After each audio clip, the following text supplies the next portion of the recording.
యేసుని ప్రేమ ఛానల్కి స్వాగతం. దయచేసి ఈ ఛానల్ని లైక్ చేయండి, షేర్ చేయండి, సబ్స్క్రైబ్ చేయండి. తెలుగు డైలీ ఆడియో బైబిల్ సమూయేలు 2వ గ్రంథము 19వ అధ్యాయము. రాజు తన కుమారుని గూర్చి దుఃఖించుచు ఏడ్చుచున్నాడను సంగతి ఆ దినమున జనులందరూ విని, యుద్ధమందు సిగ్గుతో పారిపోయిన జనుల వలె వారు నాడు దొంగ నడకలతో వచ్చి పట్టణములో ప్రవేశించిరి. నాటి విజయము జనులకందరికీ దుఃఖమునకు కారణమాయెను.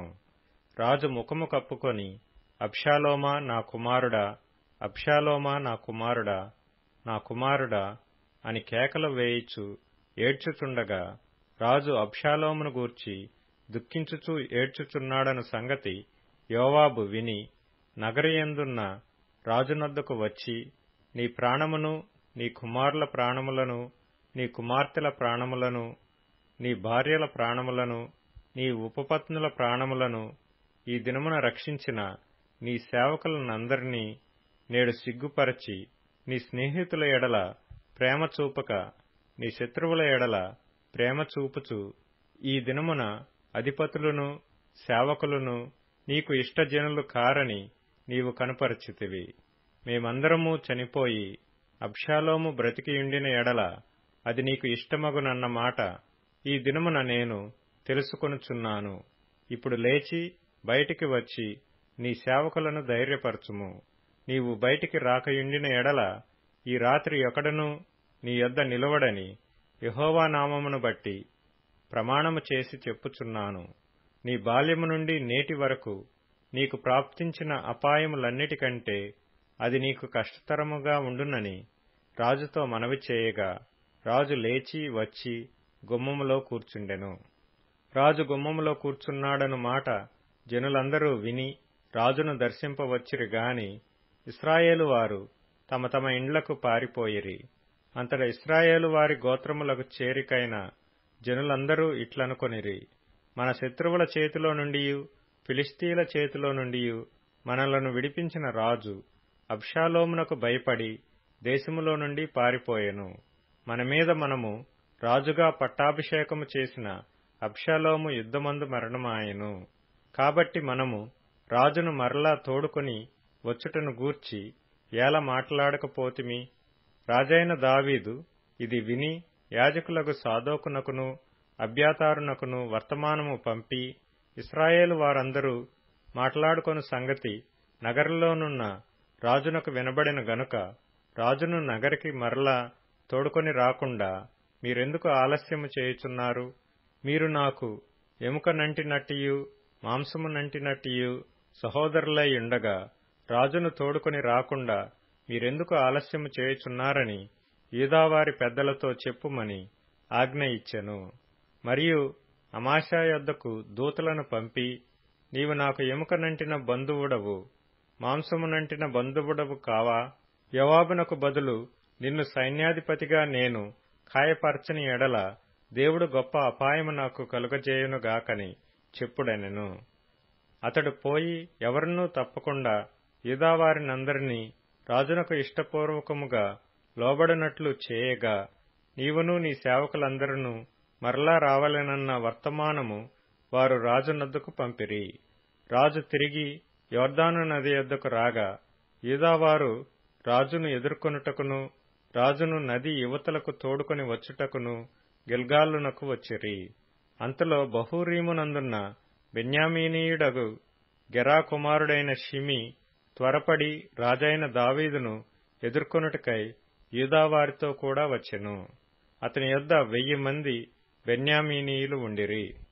మరియు సౌలు కుటుంబమునకు సేవకుడగు సీబాయును అతని 15 కుమారులను అతని 20 మంది దాసులను వచ్చి రాజు ఎదుట నది దాటిరి. రాజు ఇంటి వారిని అవతలకు దాటించుటకు రాజు దృష్టికి అనుకూలమైన దానిని చేయుటకును రేవు పడవను యువతలకు తెచ్చియుండిరి. అంతటా గెరా కుమారుడగు షిమీ వచ్చి రాజు యొర్దాను నది దాటిపోగానే అతనికి సాష్టాంగపడి, నా ఏలినవాడా, నేను చేసిన ద్రోహము నా మీద మోపకము. నా ఏలినవాడవును రాజువు నగు నీవు యెరూషలేమును విడిచిన వేళ నీ దాసుడనగు నేను మూర్ఖించి చేసిన దోషమును జ్ఞాపకమందుంచకుము, మనస్సునందుంచుకొనకుము. నేను పాపము చేసితినని నాకు తెలిసినది గనుక యోసేపు వారందరితో కూడా నా ఏలినవాడవును రాజువు నగు నిన్ను ఎదుర్కొనుటకై నేను ముందుగా వచ్చియున్నానెను. అంతట సెరూయా కుమారుడగు అబీషై యెహోవా అభిషేకించిన వానిని శపించిన ఈ షిమీ మరణమునకు పాత్రుడు కాడా అని అనగా, దావీదు, సెరూయా కుమారులారా, మీకును నాకును ఏమి పొందు? ఇట్టి సమయమున మీరు నాకు విరోధులగుదురా? ఇశ్రాయేలు వారిలో ఎవరైనను ఈ దినమున మరణశిక్ష నొందుదురా? ఇప్పుడు నేను ఇశ్రాయేలు వారి మీద రాజునైతినను సంగతి నాకు తెలిసేయున్నదని చెప్పి ప్రమాణము చేసి నీకు మరణశిక్ష విధింపనని షిమీతో సెలవిచ్చెను. మరియు సౌలు కుమారుడగు మెఫీబోషెతు రాజును నెదుర్కొనుటకు వచ్చెను. రాజు పారిపోయిన దినము మొదలుకొని అతడు సుఖముగా తిరిగి వచ్చిన నాటి వరకు అతడు కాళ్లు కడుగుకొనకయు గడ్డము కత్తిరించుకొనకయు బట్టలు ఉదుకుకొనకయు నుండెను. రాజును ఎదుర్కొనుటకై అతడు యెరూషలేమునకు రాగా రాజు, మెఫీబోషెతు, నీవు నాతో కూడా రాకపోతివేమని అతనినడిగెను. అందుకతడు, నా ఏలినవాడా రాజా, నీ దాసుడనైన నేను కుంటివాడను గనుక గాడిద మీద గంత కట్టించి ఎక్కి రాజుతో కూడా వెళ్లిపోదునని నేననుకొనగా నా పనివాడు నన్ను మోసము చేసెను. సీబా, నీ దాసుడనైన నన్ను గూర్చి నా ఏలినవాడవును రాజువు నగు నీతో అబద్ధమాడెను. అయితే నా ఏలినవాడవును రాజువు నగు నీవు దేవదూత వంటి వాడవు. నీ దృష్టికి ఏది అనుకూలమో దాని చేయుము. నా తండ్రి ఇంటి వారందరూ నా ఏలినవాడవును రాజువు నగు నీ దృష్టికి మృతుల వంటి వారై ఉండగా నీవు నీ బల్ల యొద్ద భోజనం చేయువారిలో నీ దాసుడనైన నన్ను చేర్చితివి. కాబట్టి ఇకను రాజువైన నీకు మొరపెట్టుటకు నాకేమి న్యాయమని అనగా, రాజు, నీ సంగతులను నీవిక ఎందులకు ఎత్తెదవు? నీవును సీబాయును భూమిని పంచుకొనుడని నేనాజ్ఞ ఇచ్చితిని గదా అనెను. అందుకు మెఫీబోషెతు, నా ఏలినవాడవగు నీవు నీ నగరికి తిరిగి క్షేమంగా వచ్చియున్నావు గనుక అతడు అంతయు తీసుకొనవచ్చుననెను. మరియు గిలాదీయుడగు బర్జిల్లయి రోగెలీము నుండి యొర్దాను అద్దరికి వచ్చి రాజుతో కూడా నది దాటెను. బర్జిల్లయి 80 సంవత్సరముల వయసు కలిగి బహు ముసలివాడై ఉండెను. అతడు అధిక ఐశ్వర్యవంతుడు గనుక రాజు మహనయీములో నుండగా అతనికి భోజన పదార్థములను పంపించుచూ వచ్చెను. యెరూషలేములో నా యొద్ద నిన్ను నిలిపి పోషించెదను. నీవు నాతో కూడా నది దాటవలెనని రాజు బర్జిల్లయితో సెలవీయగా, బర్జిల్లయి, రాజువగు నీతో కూడా యెరూషలేమునకు వచ్చుటకు ఇక నేనెన్ని దినములు బ్రతకబోవుదును? నేటికి నాకు 80 ఏండ్లాయెను. సుఖదుఖములకున్న భేదమును నేను గుర్తింపగలనా? అన్నపానముల రుచి నీ దాసుడనైన నేను తెలుసుకొనగలనా? గాయకుల యొక్కయు గాయకురాండ్ర యొక్కయు స్వరము నాకు వినబడునా? కావున నీ దాసుడనగు నేను, నా ఏలినవాడవును రాజువు నగు నీకు ఎందుకు భారముగా నుండవలెను? నీ దాసుడనైన నేను నీతో కూడా నది దాటి అవతలకు కొంచెము దూరము వచ్చెదను గాని రాజువగు నీవు నాకంత ప్రత్యుపకారము చేయనేలా? నేను నా ఊరియందుండి మరణమై నా తల్లిదండ్రుల సమాధియందు పాతిపెట్టబడుటకై అచ్చటికి తిరిగి పోవునట్లు నాకు సెలవిమ్ము. చిత్తగించుము. నీ దాసుడగు కింహాము నా ఏలినవాడవును రాజువు నగు నీతో కూడా వచ్చుటకు సెలవిమ్ము. నీ దృష్టికి ఏది అనుకూలమో దానిని అతనికి చేయుమని మనవి చేయగా రాజు, కింహాము నాతో కూడా రావచ్చును. నీ దృష్టికి అనుకూలమైన దానిని నేను అతనికి చేసెదను. మరియు నా వలన నీవు కోరినదంతయు నేను చేసెదనని సెలవిచ్చెను.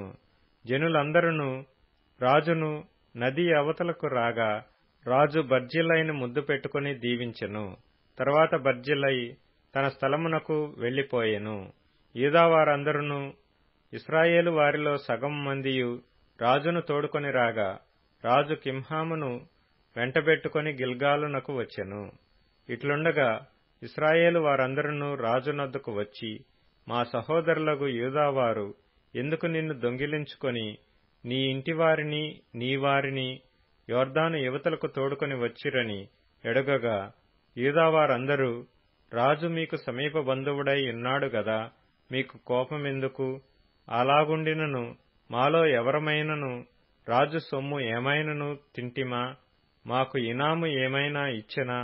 అని ఇశ్రాయేలు వారితో అనిరి. అందుకు ఇశ్రాయేలు వారు, రాజులో మాకు 10 భాగములున్నవి. మీకంటే మేము దావీదునందు అధిక స్వాతంత్ర్యము గలవారము. రాజును తోడుకొని వచ్చుటను గురించి మీతో ముందుగా మాట్లాడిన వారము మేమే గదా, మీరు మమ్మను నిర్లక్ష్యము చేసిరేమి అని యూదావారితో పలికిరి. యూదావారి మాటలు ఇశ్రాయేలు వారి మాటల కంటే కఠినముగా ఉండెను. సమూయేలు 2వ గ్రంథము 20వ అధ్యాయము. బెన్యామీనీయుడగు బిక్రీ కుమారుడైన షబాయను పనికిమాలిన వాడొకడు అచ్చటనుండెను. వాడు, దావీదునందు మనకు భాగము లేదు, యెషై కుమారుని యందు మనకు స్వాస్థ్యము ఎంతమాత్రమునూ లేదు. ఇశ్రాయేలు వారలారా, మీరందరూ మీ గుడారములకు పొండని బాకా ఊది ప్రకటన చేయగా, ఇశ్రాయేలు వారందరూ దావీదును విడిచి బిక్రీ కుమారుడైన షబను వెంబడించిరి. అయితే యొర్దాను నది నుండి యెరూషలేము వరకు యూదావారు రాజును హత్తుకొనిరి. దావీదు యెరూషలేములోని తన నగరికి వచ్చి తన ఇంటికి తాను కాపుగా నుంచిన తన ఉపపత్నులైన 10 మంది స్త్రీలను తీసుకొని వారిని కావలిలో ఉంచిన వారిని పోషించుచుండెను గాని వారి యొద్దకు పోకుండెను. వారు కావలి అందుంచబడిన వారై బ్రతికినంత కాలము విధవరాండ్రవలే ఉండిరి. తరువాత రాజు అమాశాను పిలువనంపి 3 దినములలోగా నీవు నా దగ్గరకు యూదావారినందరినీ సమకూర్చి ఇక్కడ హాజరు కమ్మని ఆజ్ఞాపించగా, అమాశా యూదావారిని సమకూర్చుటకై వెళ్లిపోయెను. అతడు ఆలస్యము చేసినందున అతనికి నిర్ణయించిన కాలము మీరిపోయినప్పుడు దావీదు అబీషైని పిలువనంపి, బిక్రీ కుమారుడైన షబా అబ్షాలోము కంటే మనకు ఎక్కువ కీడు చేయును. వాడు ప్రాకారములు గల పట్టణములలో చొచ్చి మనకు దొరకకపోవునేమో గనుక నీవు నీ ఏలిన వాని సేవకులను వెంటబెట్టుకొని పోయి వాని తరిమి పట్టుకొనుమని ఆజ్ఞాపించెను. కాబట్టి యోవాబు వారును కెరేతీయులను పెలేతీయులను బలాఢ్యులందరూ అతనితో కూడా యెరూషలేములో నుండి బయలుదేరి బిక్రీ కుమారుడగు షబను తరమబోయిరి. వారు గిబియోనులో ఉన్న పెద్ద బండ దగ్గరకు రాగా అమాశా వారిని కలియవచ్చెను. యోవాబు తాను తొడుక్కొనిన చొక్కాయకు పైన బిగించియున్న నడికట్టుకు వరగల కత్తి కట్టుకుని ఉండగా ఆ వర వదులై కత్తి నేలపడెను.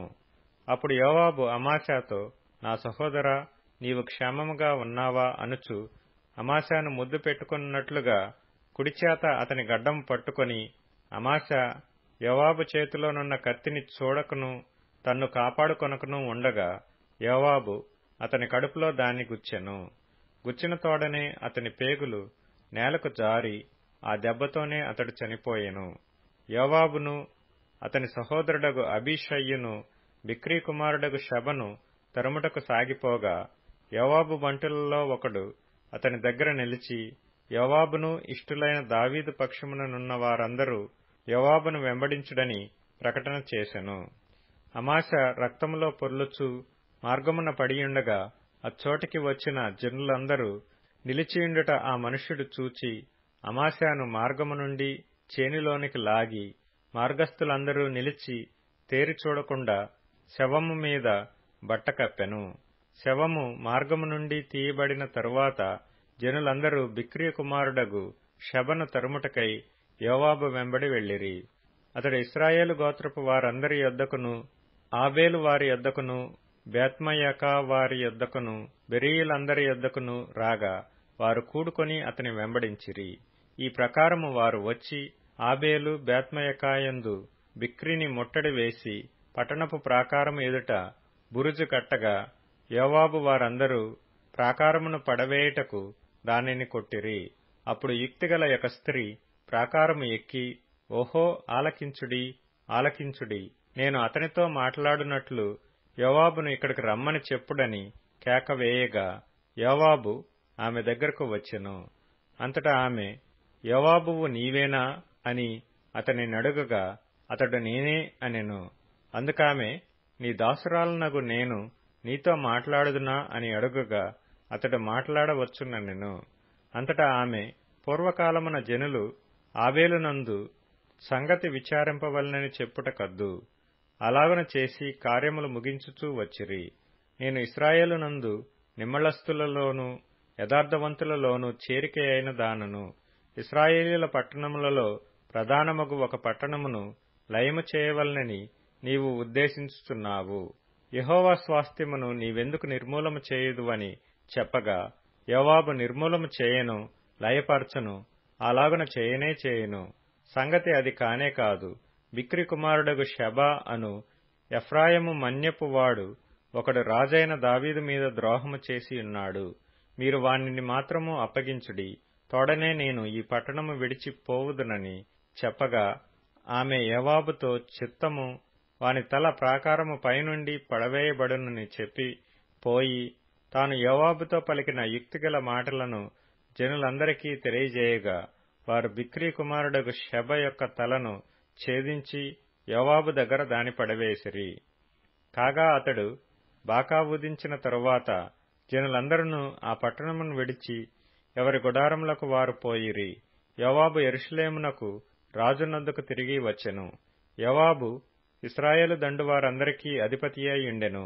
అయితే కెరేతీయులకును పెలేతీయులకును యెహోయాదా కుమారుడగు బెనాయా అధిపతి అయి ఉండెను. అదోరాము వెట్టి పనులు చేయువారి మీద అధికారి అయి ఉండెను. అహీలూదు కుమారుడగు యెహోషాపాతు రాజ్యపు దస్తావేజుల మీద ఉండెను. షవా లేఖికుడు, సాదోకును అబ్యాతారును యాజకులు. యాయీరీయుడగు ఈరా దావీదునకు సభాముఖ్యుడు. లూకా సువార్త 21వ అధ్యాయం. అప్పుడు యూదయలో ఉండువారు కొండలకు పారిపోవలెను, దాని మధ్య నుండి వారు వెలుపలికి పోవలెను. పల్లెటూళ్లలోని వారు దానిలో ప్రవేశింపకూడదు. లేఖనములలో వ్రాయబడినవన్నీ నెరవేరుటకై అవి ప్రతిదండన దినములు. ఆ దినములలో గర్భిణులకును పాలిచ్చువారికిని శ్రమ. భూమి మీద మిక్కిలి ఇబ్బందియు ఈ ప్రజల మీద కోపమును వచ్చును. వారు కత్తివాత కూలుదురు. చెరపట్టబడిన వారై సమస్తమైన అన్యజనముల మధ్యకు పోవుదురు.